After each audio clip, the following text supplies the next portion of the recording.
Hello everyone, welcome to CTET tube. मेरा नाम शिवानी मौर्य है और इस वीडियो में मैं डिस्कस करने जा रही हूँ सीसीई पर बेस्ड कुछ प्रीवियस ईयर क्वेश्चन को। स्टार्ट करते हैं इस सेशन को।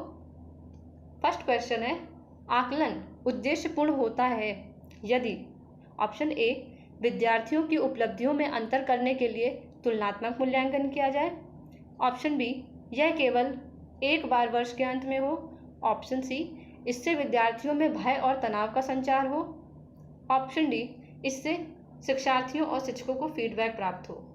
तो आकलन उद्देश्यपूर्ण तभी होता है जब लर्नर को और टीचर को दोनों को फीडबैक प्राप्त होता है कि लर्नर ने क्या सीखा है और टीचर ने क्या पढ़ाया है।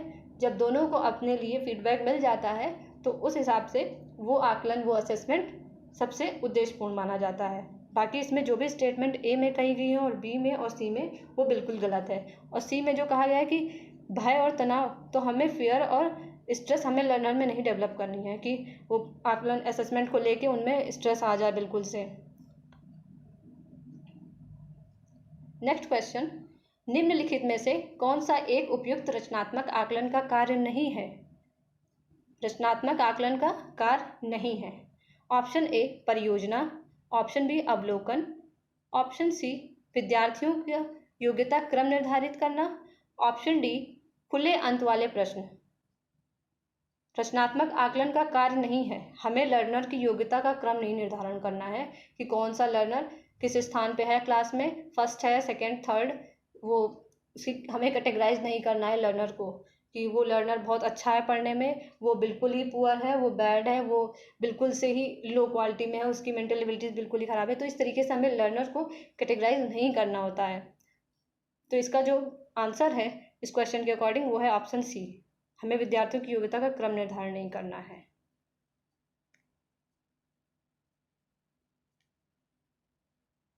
क्वेश्चन थर्ड, सतत एवं व्यापक मूल्यांकन किस लिए आवश्यक है?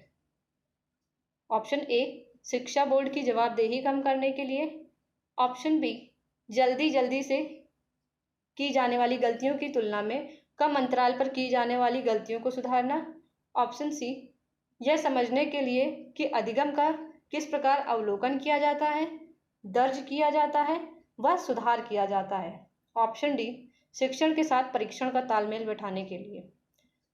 तो सतत और मूल्यांकन इसलिए ज़रूरी है कि हमें ये समझना है और हमें ये भी दर्ज करना है कि अधिगम किस प्रकार का हुआ है क्लास में और लर्नर ने क्या सीखा है।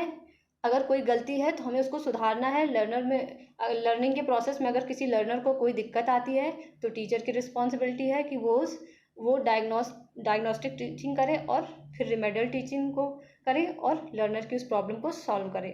तो ऑप्शन सी जो है वो बिल्कुल करेक्ट है।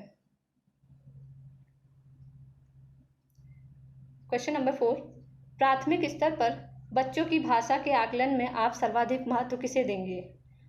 ऑप्शन ए जांच सूची, ऑप्शन बी प्रश्नावली, option C portfolio, option D लिखित परीक्षा।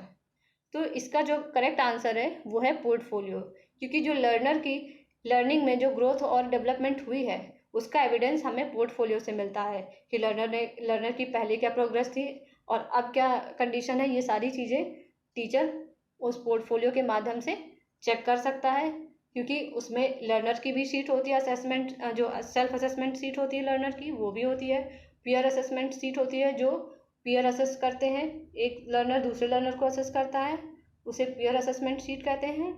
और जो पेरेंट्स असेसमेंट शीट होती है वो भी उसमें कलेक्ट की जाती है। तो असेसमेंट की जो भी शीट्स होती हैं वो भी रखी जाती हैं।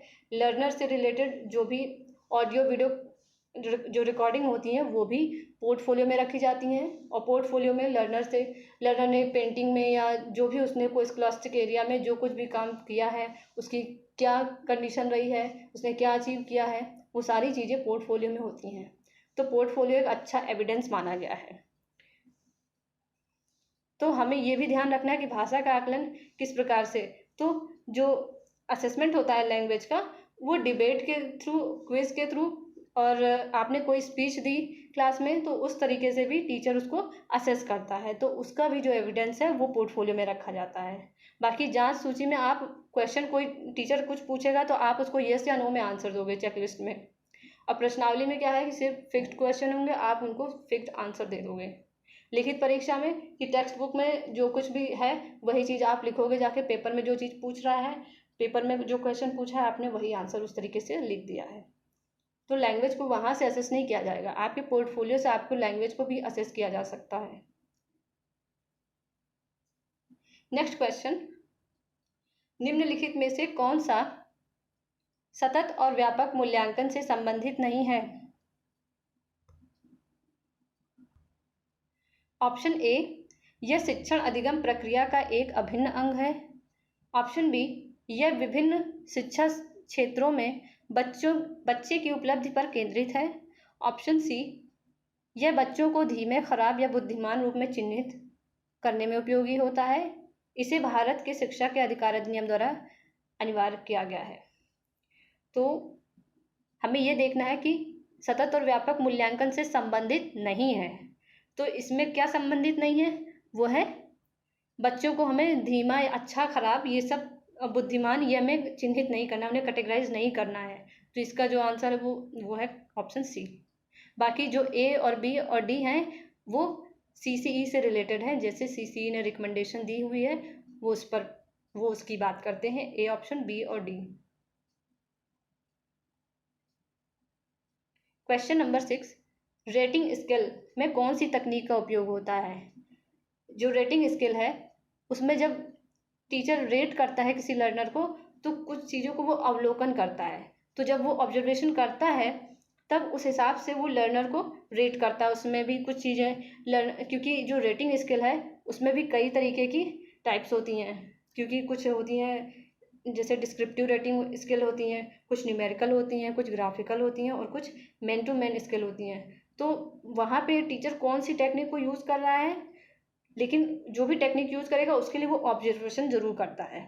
तो इसका जो करेक्ट आंसर है वो है ऑप्शन ए। बाकी चेकलिस्ट से कोई लेना देना नहीं, क्योंकि उसमें येस या नो में आंसर हमें देना होता है। असाइनमेंट से भी इसमें कोई लेना देना नहीं है रेटिंग स्केल को लेके। और जो लिखित परीक्षाएं हैं वो भी रेट नहीं करती हैं लर्नर को। तो ऑब्जर्वेशन इसका करेक्ट आंसर है। क्वेश्चन नंबर 7, निम्नलिखित में से कौन सा आकलन करने में सर्वाधिक उपयुक्त तरीका है? आकलन शिक्षण अधिगम में अंतर्निहित प्रक्रिया है। ऑप्शन बी, आकलन एक शैक्षणिक सत्र में 2 बार करना चाहिए, शुरू और अंत में। ऑप्शन सी, आकलन शिक्षक के द्वारा नहीं बल्कि किसी यहाँ बाह्य होगा इस जगह पर बाह्य एजेंसी के द्वारा करना चाहिए। ऑप्शन डी, आकलन सत्र की समाप्ति पर करना चाहिए। तो हम देख रहे हैं कि जो ऑप्शन ए में स्टेटमेंट है वो बिल्कुल करेक्ट है, क्योंकि जो असेसमेंट है वो टीचिंग लर्निंग का एक प्रोसेस है जो इसमें अंतर्निहित है, इंक्लूडेड है। और बाकी जो बात है ऑप्शन बी में कि ये सत्र के शुरू में और अंत में होता है, तो ये बात बिल्कुल गलत है। सीसी इस बात की अनुशंसा नहीं करता है कि आकलन सत्र में शुरू में होना चाहिए और बिल्कुल लास्ट में होना चाहिए, क्योंकि जब लर्निंग कंटिन्यू हो रही है तो असेसमेंट को भी कंटिन्यू करना है। ऑप्शन सी, आकलन शिक्षक के द्वारा नहीं बल्कि बाह्य एजेंसी के द्वारा, क्योंकि शिक्षक पढ़ा रहा है तो शिक्षक को ही अधिकार है लर्नर को असेस करने का। ऑप्शन डी, आकलन सत्र की समाप्ति पर करना चाहिए, नहीं, असेसमेंट कंटिन्यू होना चाहिए। तो इसका ऑप्शन ए करेक्ट आंसर है। क्वेश्चन नंबर 8, डैश के अतिरिक्त निम्नलिखित में सभी सीखने के रूप में आकलन को बढ़ावा देते हैं। के अतिरिक्त की बात कर रहा है। ऑप्शन ए, शिक्षार्थियों को आंतरिक पृष्ठपोषण देने के लिए कहना। ऑप्शन बी, अवसर पाने हेतु शिक्षार्थियों के लिए एक सुरक्षित वातावरण का निर्माण करना। ऑप्शन सी, पढ़ाए गए विषय पर मनन करने के लिए कहना। ऑप्शन डी, जितनी संभावना हो शिक्षार्थियों को लगातार परीक्षा लेते रहना। देखिए, जो ऑप्शन डी कर रहा है कि लगातार परीक्षा लेना है, हालांकि कंटिन्यूअस कॉम्प्रिहेंसिव इवैल्यूएशन इसकी बात करता है कि जब लर्निंग कंटिन्यू हो रही है तो असेसमेंट भी कंटिन्यू होना चाहिए, पर ऐसा नहीं कि आज जो पढ़ा है बस तुरंत उसको असेस कर लेना है, ऐसा नहीं है। तो इसका जो करेक्ट आंसर है, इसके अतिरिक्त के अतिरिक्त निम्नलिखित में से सभी सीखने के रूप में आकलन को बढ़ावा देते हैं, तो ऑप्शन डी यहाँ पर होगा इस खाली स्पेस पे। तो बाकी जो स्टेटमेंट ए और बी और सी हैं वो बात बिल्कुल सही करते हैं according to CCE। Question number 9, आकलन शिक्षण अधिगम प्रक्रिया का अभिन्न अंग है क्योंकि। ऑप्शन ए, आकलन से अध्यापक बच्चों के लिए अधिगम को समझता है और उसके अपने शिक्षण को की प्रतिपुष्टि भी होती है। ऑप्शन बी, आकलन ही एकमात्र तरीका है जो आश्वस्त करता है कि शिक्षकों ने पढ़ाया है और बच्चों ने सीखा है। ऑप्शन सी, आज के समय में केवल अंक ही शिक्षा में महत्वपूर्ण है। ऑप्शन डी, बच्चों को अंक दिए जाने चाहिए ताकि वे समझ सकें कि अपने सहपाठियों की तुलना में वो कहाँ पर हैं। तो हमें क्वेश्चन में ये देखना है कि आकलन शिक्षण अधिगम प्रक्रिया का अभिन्न अंग है। देखिए, जब आकलन होता है तो टीचर भी ये चाहता है कि उसको भी फीडबैक मिले कि जो उसने पढ़ाया है वो लर्नर के समझ में आई है कि नहीं, वो चीज़ उसने बिल्कुल सही ढंग से समझी है या नहीं। अगर कुछ दिक्कत हो रही है किसी चीज़ को समझने में तो वो चीज़ भी जानकारी टीचर को मिलनी चाहिए, फीडबैक मिलना चाहिए कि हाँ लर्नर को ये चीज़ समझ में नहीं आई है, ताकि उसकी तहत वो उस तरीके से फिर से उस प्रॉब्लम को डायग्नोस कर ले और उस पर रिमेडियल टीचिंग करे। इसलिए ऑप्शन ए इसका करेक्ट आंसर है। बाकी आकलन ही एकमात्र ऐसा तरीका नहीं है जो इसमें ये इस बात को आश्वस्त करे कि शिक्षक ने पढ़ाया है और बच्चे ने सीखा है, तो ये बात बिल्कुल गलत है।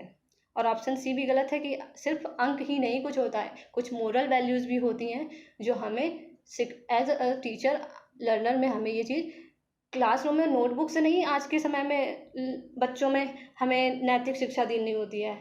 हमें ऐसा माहौल क्रिएट करना पड़ता है ताकि लर्नर उस चीज़ को सीखे समझे, क्योंकि किताबों से हम बच्चों में नैतिक शिक्षा को नहीं ला सकते हैं।